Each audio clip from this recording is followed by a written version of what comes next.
ഇറാനുമായുള്ള ചർച്ചകളിൽ American president Donald ട്രംപിന്റെ നിലപാടുകളെ വിമർശിച്ച് ജർമ്മൻ ചാൻസലർ ഫ്രെഡറിക് മെഴ്സ്.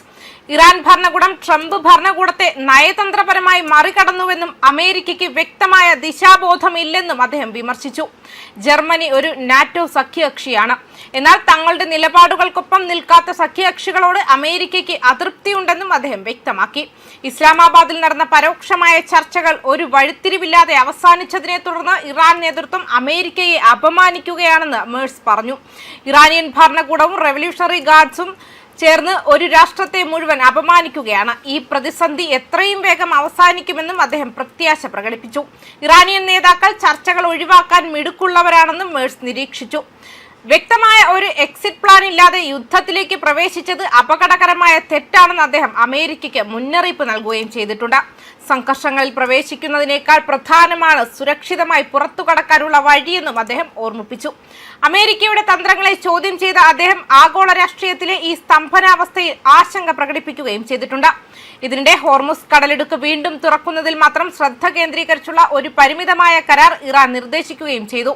എന്നാൽ ആണവ പദ്ധതി, ബാലിസ്റ്റിക് മിസൈലുകൾ തുടങ്ങിയ വിവാദ വിഷയങ്ങളിൽ ചർച്ച ചെയ്യുന്നതിൽ നിന്നും അവർ ഒഴിഞ്ഞു മാറുകയാണ്. ഈ നിർദ്ദേശം അമേരിക്കയും മറ്റ് മധ്യസ്ഥരും സംശയത്തോടെയാണ് കാണുന്നത്.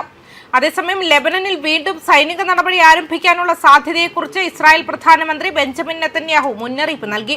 ഹിസ്ബുള്ളയുടെ കൈവശമുള്ള റോക്കറ്റുകളും ഡ്രോണുകളും ഇപ്പോഴും വലിയ ഭീഷണിയാണെന്നും പ്രധാനമന്ത്രിയുടെ ഓഫീസിൽ പ്രസ്താവനയിൽ വ്യക്തമാക്കിയിട്ടുണ്ട്. അതേസമയം മറ്റ് രാജ്യങ്ങളുടെ മേൽ ആധിപത്യം സ്ഥാപിക്കാനും നിർദ്ദേശങ്ങൾ നൽകാനുമുള്ള അമേരിക്കയുടെ കാലം കഴിഞ്ഞുവെന്ന് ഇറാൻ പ്രതിരോധ മന്ത്രാലയ വക്താവ് റിസാ തലൈനിക് വ്യക്തമാക്കി. ഹോർമുസ് കടലിടുക്കുമായി ബന്ധപ്പെട്ട് അമേരിക്ക മുന്നോട്ട് വെച്ച പുതിയ നിർദ്ദേശങ്ങളോട് പ്രതികരിക്കുകയായിരുന്നു അദ്ദേഹം. ഷാങ്ഹായ് കോ ഓപ്പറേഷൻ ഓർഗനൈസേഷനിലെ പ്രതിരോധ മന്ത്രിമാരുടെ യോഗത്തിന് മുന്നോടിയായാണ് ഇറാൻ നിലപാട് കടുപ്പിച്ചത്. സ്വതന്ത്ര രാജ്യങ്ങളുമായി, പ്രത്യേകിച്ചും SCO അംഗരാജ്യങ്ങളുമായി പ്രതിരോധ സാങ്കേതിക വിദ്യ പങ്കിടാൻ ഇറാൻ സന്നദ്ധമാണെന്നും അറിയിച്ചു. അമേരിക്ക തങ്ങളുടെ നിയമവിരുദ്ധമായ ആവശ്യങ്ങളിൽ നിന്നും പിന്മാറണമെന്നും അദ്ദേഹം കൂട്ടിച്ചേർത്തു. നേരത്തെ ഇസ്രായേലും അമേരിക്കയും ഇറാനെതിരെ നടത്തിയ സംയുക്ത ആക്രമണത്തെ തുടർന്ന് ഹോർമുസ് കടലിടുക്ക് അടച്ചത് ആഗോള വാണിജ്യ മേഖലയെ പ്രതിസന്ധിയിലാക്കിയിരുന്നു. ഇത് നിലവിൽ സമാധാന ചർച്ചകളിൽ ഇറാന് മുൻതൂക്കം നൽകുന്നുണ്ട്. ആണവ പദ്ധതിയിൽ വിട്ടുവീഴ്ച ചെയ്യാതെ തന്നെ കടലിടുക്ക് തുറക്കാമെന്ന നിലപാടിലാണ് ഇറാൻ. പാകിസ്ഥാൻ വഴി ഇക്കാര്യം അമേരിക്കയെ അറിയിച്ചിട്ടുണ്ടെങ്കിലും പ്രസിഡന്റ് ഡൊണാൾഡ് ട്രംപ് ഇത് അംഗീകരിക്കാൻ തയ്യാറായിട്ടില്ല. ഇറാൻ ആണവ പദ്ധതി പൂർണ്ണമായും ഉപേക്ഷിക്കണമെന്ന കർശന നിലപാടിലാണ് ട്രംപ്.